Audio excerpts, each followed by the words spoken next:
কিভাবে বাংলায় জিতবে বিজেপি, জয়ের শর্টকাট ফাঁস করলেন অমিত শাহ। ভোটের আগে বড়সড় পরিবর্তন, মকপল থেকে ভোটের সময় নতুন নিয়ম জারি নির্বাচন কমিশনের। মাঝপথেই বন্ধ, এপ্রিলে আর ঢুকবে না লক্ষ্মীর ভাণ্ডারের টাকা। নন্দীগ্রামে খুন, তৃণমূল কর্মী, শরীরে একাধিক ক্ষত। টিএমসির পতাকা না থাকলে বিজেপিরও থাকবে না, ফের উত্তেজনা কমিশনের অফিসের সামনে। মোথাবাড়ির পর আরও ছড়াচ্ছে বিক্ষোভ, মালদহে আক্রান্ত পুলিশ, ফাটল মাথা। এবার হরমুজে নামল ভারতীয় নৌবহর। জ্বালানি সংকটে বড় ঘোষণা রাজনাথের। জয় বাংলার পাল্টা জয় শ্রীরাম।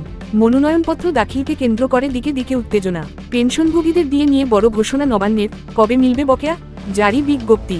সপ্তম সাপ্লিমেন্টারি তালিকা প্রকাশ কমিশনের, কতজনের নিষ্পত্তি, বাকি কত ভোটার? প্রতিদিন সঠিক খবর সঠিক সময় পেতে চ্যানেলটিকে সাবস্ক্রাইব করুন। আসছি বিস্তারিত খবরে। পশ্চিমবঙ্গ বিধানসভা নির্বাচন ঘিরে রাজনৈতিক উত্তাপ ক্রমেই বাড়ছে। এই আবহে ভবানীপুর কেন্দ্রকে সামনে রেখে বিজেপির প্রচারে নামলেন কেন্দ্রীয় স্বরাষ্ট্রমন্ত্রী অমিত শাহ।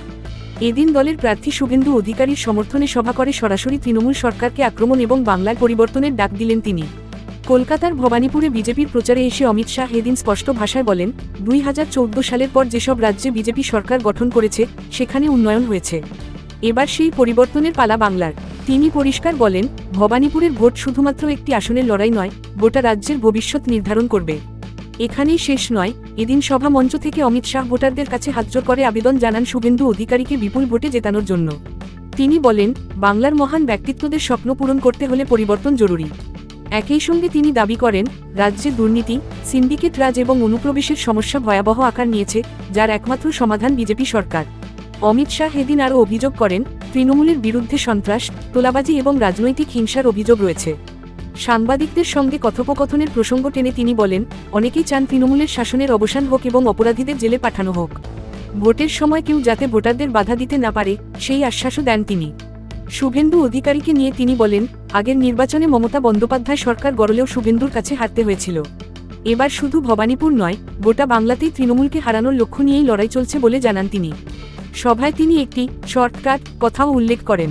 তার দাবি, যদি ভবানীপুরে বিজেপি জয়ী হয় তাহলে গোটা বাংলাতেই পরিবর্তন আসবে। এছাড়া তিনি জানান, নির্বাচনের জন্য তিনি নিজে 15 দিন বাংলায় থাকবেন এবং সরাসরি মানুষের সঙ্গে যোগাযোগ করবেন। এদিন অমিত শাহ সীমান্ত সুরক্ষা ও অনুপ্রবেশের প্রসঙ্গ তুলে বলেন, বিজেপি ক্ষমতা এলে কঠোর ব্যবস্থা নেওয়া হবে। পাশাপাশি তিনি দাবি করেন, 5ই মে বাংলায় বিজেপি সরকার গঠিত হবে। সভায় ভবানীপুর ছাড়াও রাসবিহারী, বালিগঞ্জ এবং চৌরঙ্গীর বিজেপি প্রার্থীদেরও শুভেচ্ছা জানান অমিত শাহ। 2026 সালের বিধানসভা ভোটকে ঘিরে প্রস্তুতি ইতিমধ্যেই জোরকদমে শুরু হয়েছে। যাতে ভোট প্রক্রিয়া একদম নির্ভুল ও স্বচ্ছভাবে সম্পন্ন হয়, সেই লক্ষ্যেই নির্বাচন কমিশন এবার কিছু গুরুত্বপূর্ণ নিয়মে বদল এনেছে।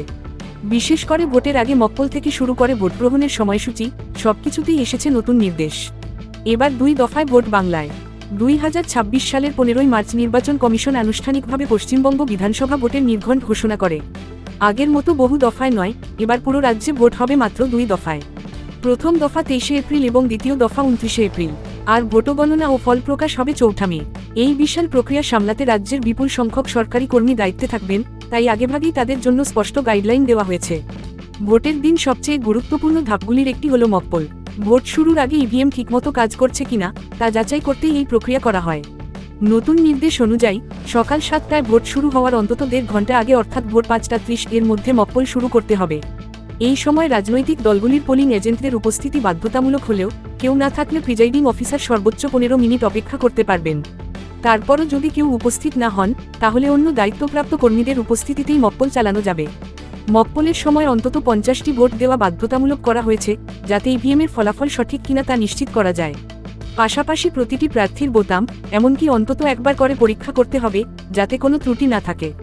এবার ভোটদানের সময়সীমাতেও পরিবর্তন আনা হয়েছে। আগে যেখানে বিকেল 5টা পর্যন্ত ভোট নেওয়া হতো, সেখানে এবার সময় বাড়িয়ে সন্ধ্যা 6টা পর্যন্ত করা হয়েছে। গরমের কথা মাথায় রেখে এবং ভোটারদের সুবিধার জন্য এই সিদ্ধান্ত নেওয়া হয়েছে।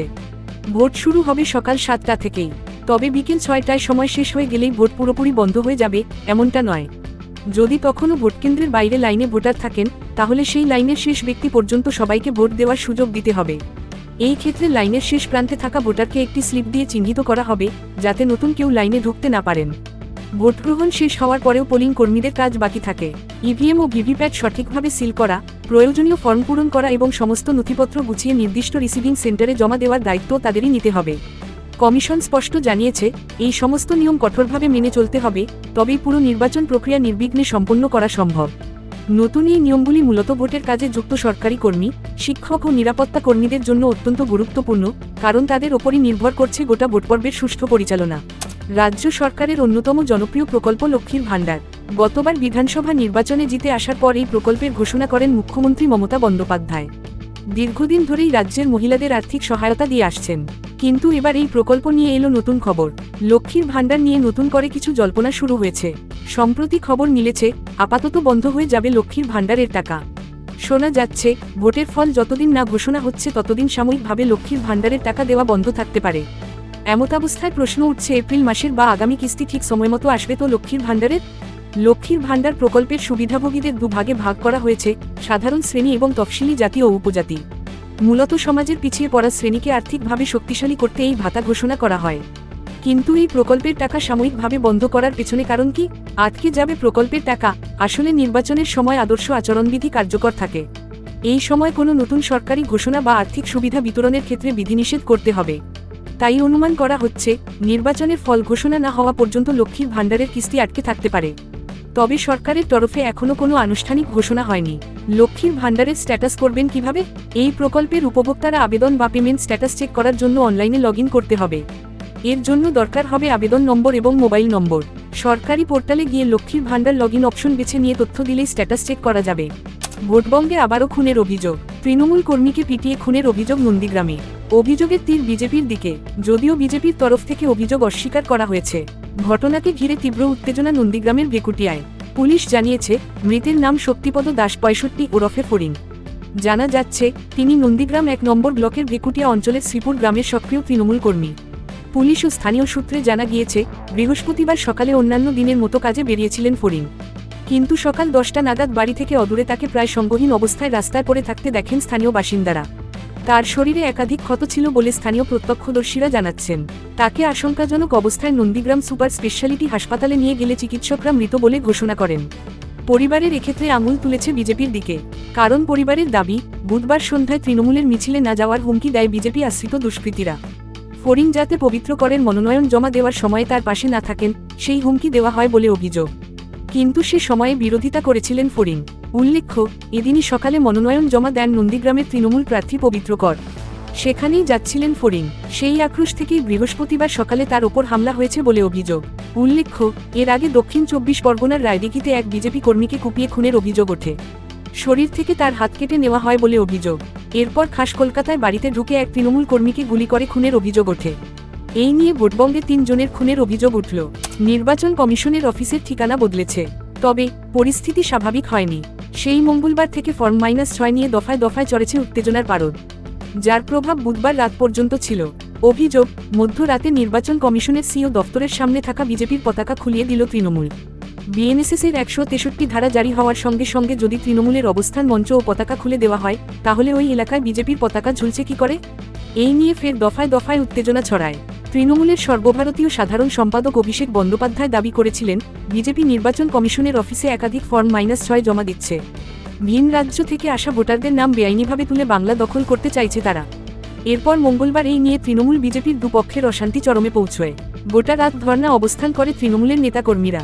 এরপর নির্বাচন কমিশনের অফিসের সামনে জারি হয় 163 নম্বর ধারা।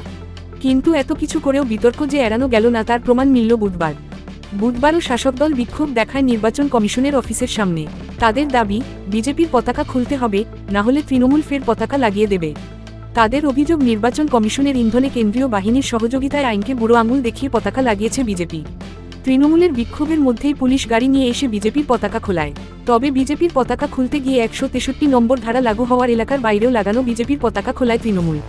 শুধু বিজেপির পতাকা নয়, খুলে দেওয়া হয় চৌরঙ্গী কেন্দ্রের বিজেপি প্রার্থী সন্তোষ পাঠকের ফ্লেক্স ও ব্যানার।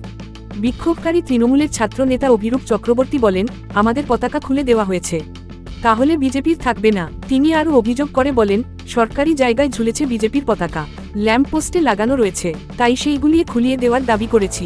এসআইআর ইস্যুতে বুধবারের পর বৃহস্পতিবার সকাল থেকে নতুন করে মালদহে বিক্ষোভ শুরু। কালিয়াচকের পর পুরাতন মালদহ ব্লকের মঙ্গলবাড়ি এলাকায় শুরু হয়েছে বিক্ষোভ আন্দোলন। বিক্ষোভকারীদের দাবি, বৈধ নথি থাকা সত্ত্বেও ভোটার তালিকা থেকে নাম বাদ দেওয়া হয়েছে। বিক্ষোভের জেরে নতুন করে 12 নম্বর জাতীয় সড়ক সম্পূর্ণ অবরুদ্ধ হয়ে পড়ে। সম্পূর্ণ ছিন্ন হয়ে পড়ে উত্তরবঙ্গের সঙ্গে যোগাযোগ ব্যবস্থা। তীব্র যানজটের পরিস্থিতি তৈরি হয়। দীর্ঘ সময় ধরে চলা বিক্ষোভ কর্মসূচি তুলতে গেলে আক্রান্ত হতে হয় পুলিশকে। ভাঙচুর চলে পুলিশের গাড়িতে, এমনকি পুলিশের গাড়ির চালকের মাথা ফাটিয়ে দেওয়া হয় বলে অভিযোগ। ভোটার তালিকায় নাম না ওঠায় বুধবার সকাল থেকেই মালদহের কালিয়াচক, মোথাবাড়ি এলাকায় মানুষের ক্ষোভ বাড়ছিল। কিন্তু বেলা বাড়তেই পরিস্থিতি অন্যদিকে মোড় নেয়।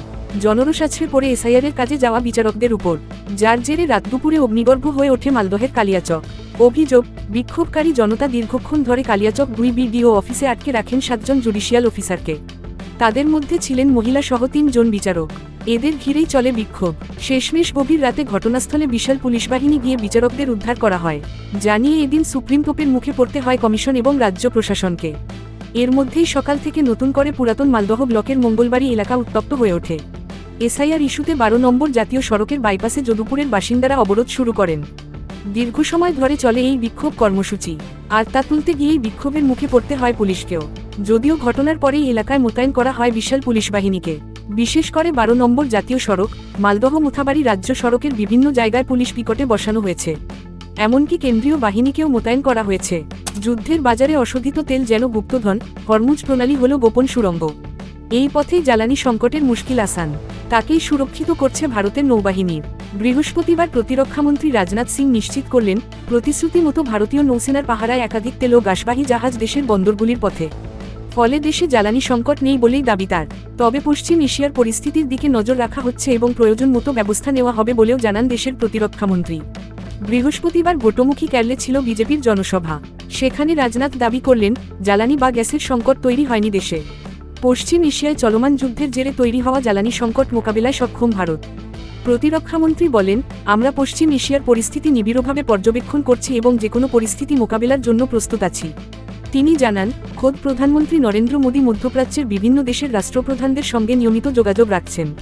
মোদীর কূটনৈতিক উদ্যোগের লক্ষ্য হল উপসাগরীয় অঞ্চলে ভারতের স্বার্থ রক্ষা করা। গত 28শে ফেব্রুয়ারি ইরানে ক্ষেপণাস্ত্র হামলা চালায় আমেরিকা ও ইসরায়েল। পাল্টা হামলার পাশাপাশি কৌশল হিসাবে বিশ্বের জ্বালানির ধমনী হরমুজ প্রণালী অবরুদ্ধ করেছে ইরান। এর জেরে অন্যান্য দেশের মতোই জ্বালানি সংকটে ভুগছে ভারত। এই পরিস্থিতিতে ভারতমুখী তেল ও গাসবাহী জাহাজগুলিকে নিরাপত্তা দিতে অপারেশন ঊর্জা সুরক্ষা শুরু করেছে ভারতীয় নৌসেনা। এর জন্য 5 বা তার বেশি রণতরীকে পাঠানো হয়েছে হরমুজের পথে, যারা ভারতমুখী জাহাজগুলিকে পথ দেখানোর পাশাপাশি নিরাপত্তা দিচ্ছে। 26শে মার্চ জানা গিয়েছিল, ভারতমুখী 20টি জাহাজ অবস্থান করছে হরমুজে। সেগুলিতে পিএনজি, এলএনজি, অশোধিত তেল ইত্যাদি গুরুত্বপূর্ণ আমদানি সামগ্রী রয়েছে। এই জাহাজগুলিকে সুরক্ষা দেবে নৌসেনার জাহাজগুলি। যুদ্ধের কারণে উপদ্রুত ওমান উপকূল থেকে আরব সাগর অবধি তেলপণ্য জাহাজগুলির সঙ্গী হবে ভারতীয় রণতরী। যতক্ষণ না সংঘর্ষবিরতি হচ্ছে ততক্ষণ অপারেশন ঊর্জা সুরক্ষা চালু থাকবে বলেই জানা গিয়েছে। মনোনয়নপত্র দাখিলকে ঘিরে জেলায় জেলায় উত্তেজনা। বিজেপি ও তৃণমূল কর্মী সমর্থকদের মধ্যে স্লোগান ও পাল্টা স্লোগানকে কেন্দ্র করে বিভিন্ন এলাকায় উত্তপ্ত হয়ে ওঠে পরিস্থিতি। দুর্গাপুর, দিনহাটা, বোলপুর, সিউড়ি সহ বিভিন্ন জায়গায় এই ঘটনায় চাঞ্চল্য ছড়িয়ে পড়েছে। পুলিশকে ধাক্কা মেরে সরিয়ে দেওয়ার অভিযোগ উঠেছে দুর্গাপুর পূর্বের বিজেপি প্রার্থী চন্দ্রশেখর বন্দ্যোপাধ্যায়ের বিরুদ্ধে। বুধবার প্রথমে দুর্গাপুর মহকুমা শাসকের দপ্তরে মনোনয়ন পর্ব দাখিল করেন দুর্গাপুর পূর্বের তৃণমূল প্রার্থী প্রদীপ মজুমদার, দুর্গাপুর পশ্চিমের প্রার্থী কবি দত্ত এবং রানীগঞ্জের প্রার্থী কালোবরণ মণ্ডল। এরপর দুর্গাপুর পূর্বের বিজেপি প্রার্থী চন্দ্রশেখর বন্দ্যোপাধ্যায় মহকুমা শাসকের দপ্তরে মনোনয়নপত্র দাখিল করতে যাওয়ার সময় তৃণমূল কর্মীরা জয় বাংলা স্লোগান দিতে থাকেন। পাল্টা বিজেপি কর্মী সমর্থকেরা জয় শ্রীরাম স্লোগান তোলেন। এই ঘটনাকে কেন্দ্র করে দুই দলের সদস্যদের মধ্যে চরম বচসা হয়। পরিস্থিতি সামাল দিতে ঘটনাস্থলে পৌঁছায় দুর্গাপুর থানার পুলিশ বাহিনী।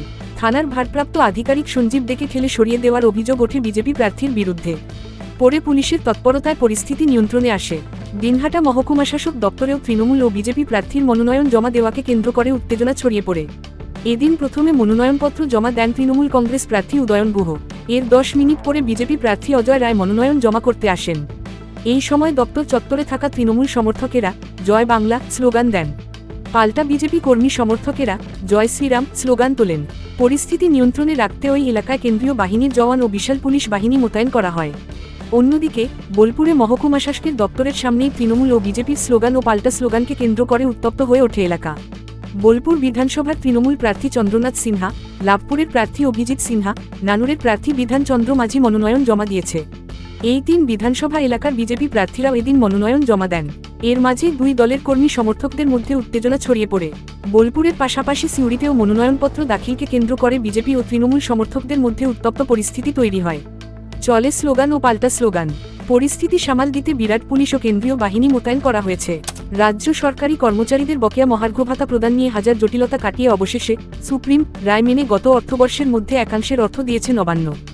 এখনও বাকি অনেকাংশের বকেয়া, তার মধ্যে অন্যতম পেনশনভোগীরা। এবার সেই ধোঁয়াশাও কেটে গেল। বুধবার নতুন অর্থবর্ষের প্রথম দিন এ নিয়ে নবান্নে বৈঠকের পর বৃহস্পতিবার নতুন বিজ্ঞপ্তি জারি করা হলো। তাতে জানানো হয়েছে পেনশনভোগীদের বকেয়া দিয়ে এবং এরিয়ার মিটিয়ে দেওয়া হবে। নবান্নের বিজ্ঞপ্তি অনুযায়ী 2008 সাল থেকে 2015 পর্যন্ত যারা অবসর নিয়েছেন তাদের হিসেব মিটিয়ে অর্থ প্রদান করা হবে। পারিবারিক পেনশনের ক্ষেত্রেও তা নিয়ম মেনে তা মিটিয়ে দেওয়া হবে। মৃত সরকারি কর্মীদের ক্ষেত্রে সরাসরি নমিনি যারা নিজেদের অ্যাকাউন্টেই টাকা পাবেন। এখন প্রশ্ন হলো, কবে মিলবে সেই বকেয়া টাকা? বিজ্ঞপ্তি অনুযায়ী 180 দিন অর্থাৎ 6 মাসের মধ্যে পাওয়া যাবে। মঙ্গলবার 31 মার্চের মধ্যেই সরকারি কর্মীদের 2016 থেকে 2019 4 বছরের বকেয়া দিয়ে টাকা মিটিয়ে দিয়েছে নবান্ন। এরপর সরকারি অনুদানপ্রাপ্ত শিক্ষা প্রতিষ্ঠানগুলির কর্মী ও পেনশনভোগীদের দিয়ে এবং ডিআর দেওয়া নিয়ে বুধবার বৈঠকে বসেছিল অর্থ দপ্তর। নবান্ন সূত্রে খবর, প্রতিটি দপ্তরে ডিএ ও ডিআর পেতে পারেন এমন কর্মীর সংখ্যা কত এবং সংশ্লিষ্ট কর্মী ও পেনশনভোগীদের প্রতি মাসে প্রকৃতপক্ষে কত ডিএ এবং ডিআর প্রদান করা হয়েছে তার বিস্তারিত তথ্য জোগাড়ের কাজ দপ্তরগুলিকে দ্রুত সেরে ফেলতে নির্দেশ দেওয়া হয়েছে। এদিন বৈঠকে হাজির ছিলেন উচ্চশিক্ষা ও স্কুল শিক্ষা দপ্তর, জনশিক্ষা সম্প্রসারণ ও গ্রন্থাগার পরিষেবা দপ্তর, পুর ও নগরোন্নয়ন দপ্তর, সংখ্যালঘু বিষয়ক ও মাদ্রাসা শিক্ষা দপ্তর, পরিবহন দপ্তর এবং পঞ্চায়েত ও গ্রামোন্নয়ন দপ্তরের শীর্ষ আধিকারিকরা। অর্থ দপ্তরের সচিবের নেতৃত্বে এই বৈঠকে হাজির ছিলেন সংশ্লিষ্ট বিভাগের প্রধান বা হিসাব শাখার দায়িত্বপ্রাপ্ত আধিকারিক এবং আর্থিক উপদেষ্টাও। অর্থ দপ্তর সূত্রে জানা গিয়েছে, দপ্তরগুলির কাছ থেকে তথ্য মিললেই পরবর্তী পর্যায়ে পদক্ষেপ করা হবে। আর বৃহস্পতিবার একাংশ অর্থাৎ পেনশনভোগীদের দিয়ে দেওয়া নিয়ে বিজ্ঞপ্তি জারি করা হলো। কিভাবে ধাপে ধাপে এই কাজ হবে তাও বিজ্ঞপ্তিতে জানানো হয়েছে। ফ্যামিলি পেনশন অর্থাৎ গৃহকর্তার মৃত্যুর পর যা তার পরিবার পেয়ে থাকে তার ক্ষেত্রে সরাসরি পুরসভা ট্রেজারি বিভাগ বা ব্যাংক দায়িত্ব নিয়ে টাকা দেবে। একই পদ্ধতিতে এরিয়ারের টাকাও দেওয়া হবে। 2008 থেকে 2015 পর্যন্ত বকেয়া মেটানো হবে আপাতত। আরও একটি অতিরিক্ত তালিকা প্রকাশ করল নির্বাচন কমিশন। বুধবার সুপ্রিম কোর্টে এসআইআর মামলার শুনানি হয়। সেখানেই কমিশন আগামী 7 এপ্রিলের মধ্যে বিবেচনাধীন থাকা সমস্ত ভোটারের তথ্য নিষ্পত্তি হয়ে যাবে বলে জানায়। শুধু তাই নয়, বিচারাধীন থাকা মোট 60 লক্ষ নামের মধ্যে 47 লক্ষ নামের তথ্য নিষ্পত্তি হয়ে গিয়েছে বলেও সুপ্রিম কোর্টকে জানিয়েছেন হাইকোর্টের প্রধান বিচারপতি। এর মধ্যেই বুধবার রাতে সপ্তম অতিরিক্ত তালিকা প্রকাশ করল নির্বাচন কমিশন। আর সেখানে বলা হয়েছে, বুধবার পর্যন্ত মোট 49,62,850 জনের নামের নিষ্পত্তি হয়েছে। তবে এর মধ্যে কত নাম বাদ গিয়েছে তা স্পষ্ট করেনি নির্বাচন কমিশন। এসআইআরের চূড়ান্ত তালিকা প্রকাশের পর দেখা যায়, বিচারাধীনের তালিকায় রয়েছে 60 লক্ষ নাম।